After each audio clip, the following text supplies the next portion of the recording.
Some players spend their whole careers protecting what they already have. They stay where it feels safe. They avoid risk. They don't shake things up. But Artemi Panarin was never that kind of player. Again and again, when comfort was right in front of him, he chose uncertainty instead. When stability was available, he walked away from it. Not because he didn't value success, but because standing still felt more dangerous to him than moving forward. Why would a player leave security on purpose? Why challenge systems that already reward you? And why take risks when most athletes spend their lives trying to avoid them? This isn't just a story about goals, assists, or contracts. It's the story of a player who refused to let fear decide his future and chose movement over comfort every single time. Here, cross-ice pass, Panarin scores! Panarin will dump it wide of the net. Quickly, Dubois scores! What a play! Some careers are built on protection, others are built on risk. If you enjoy hockey stories that go deeper than stats and highlights, hit like, subscribe, and join Puck Nuts, where we break down the moments, choices, and risks that shape the game.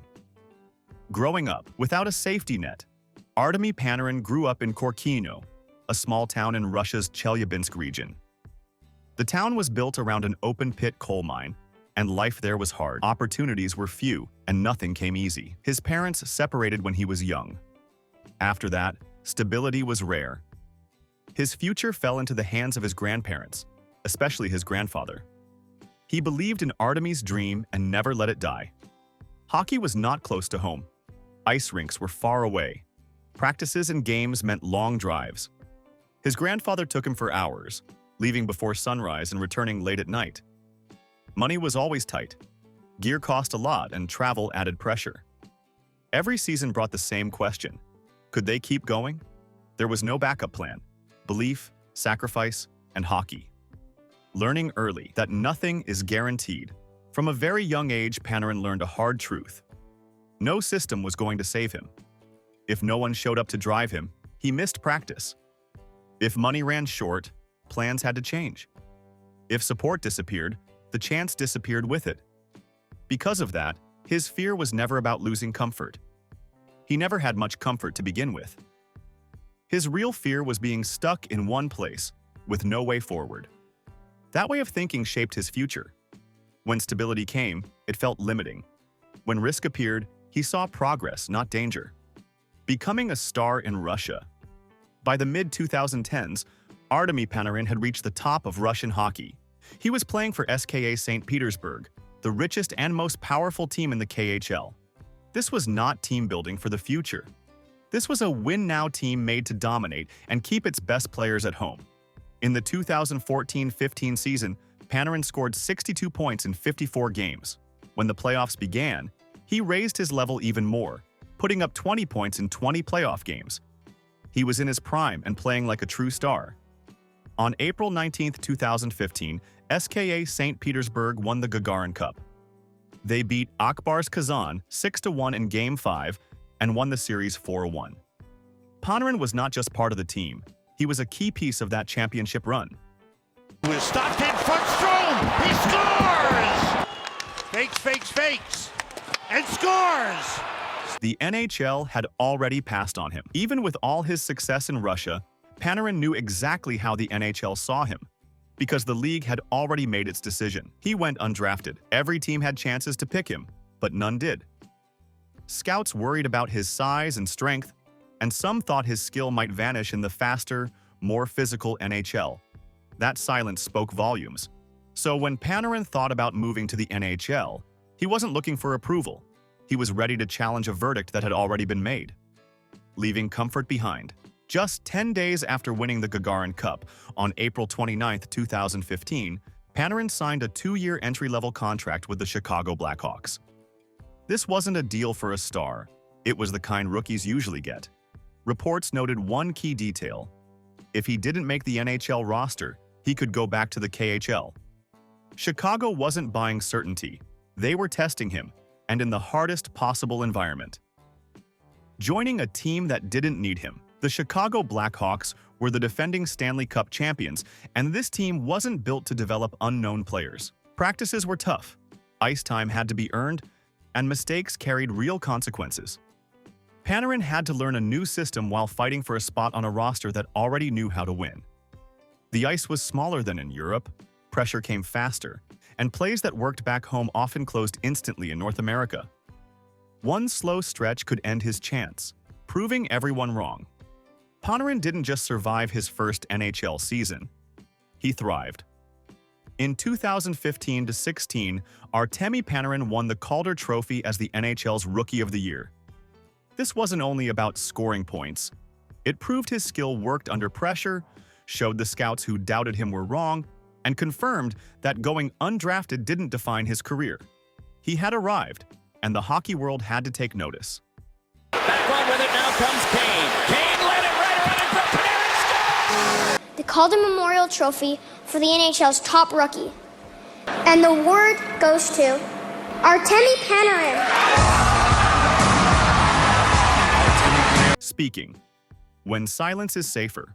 By 2019, Panarin wasn't just a successful NHL player.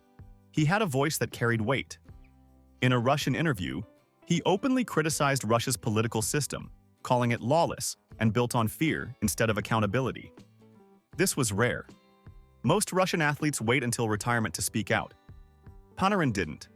Speaking like this while still active came with consequences that went far beyond the hockey rink.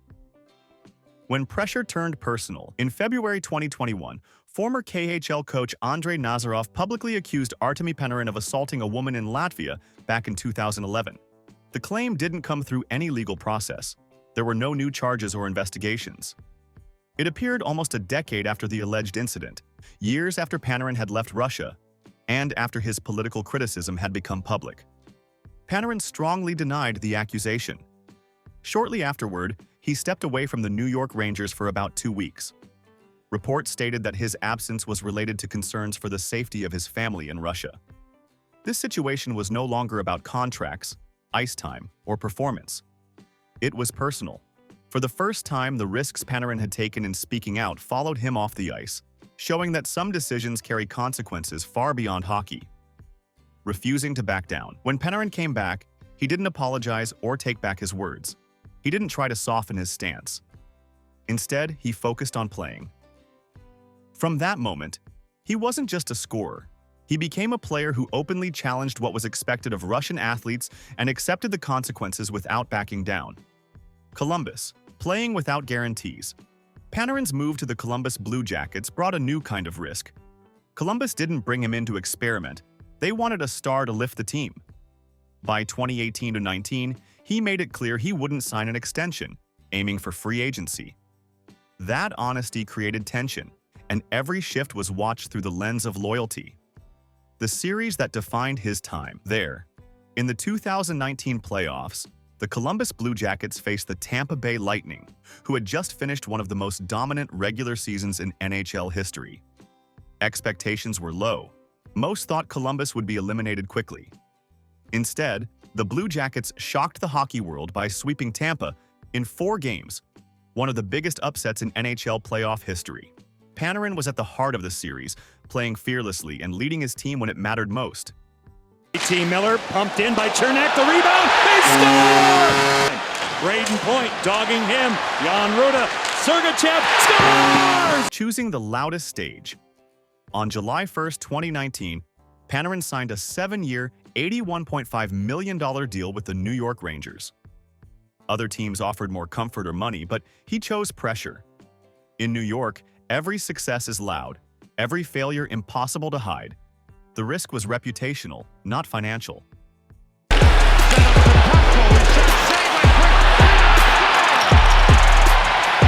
Producing without excuses. In the 2023-24 season, Panarin scored 120 points, the most in his NHL career. Even in 2024-25 with injuries and inconsistency around him, he still put up 89 points in 80 games. Since joining New York, he's scored over 500 points, anchoring the Rangers through coaching and roster changes. He became the team's constant, what his career really represents. Panarin didn't chase a perfect career. He built an honest one. He chose risk over safety, movement over comfort, and exposure over protection. That choice shaped everything he achieved. Closing. At this point, there's nothing left for Artemi Panarin to prove. The risk didn't just work out, it shaped his entire career. He didn't wait for approval or protection. He chose risk and accepted the result. That's why his career means more than numbers. So what would you choose? Comfort or courage? If you enjoy stories like this, subscribe and join Pucknuts for more hockey stories that matter.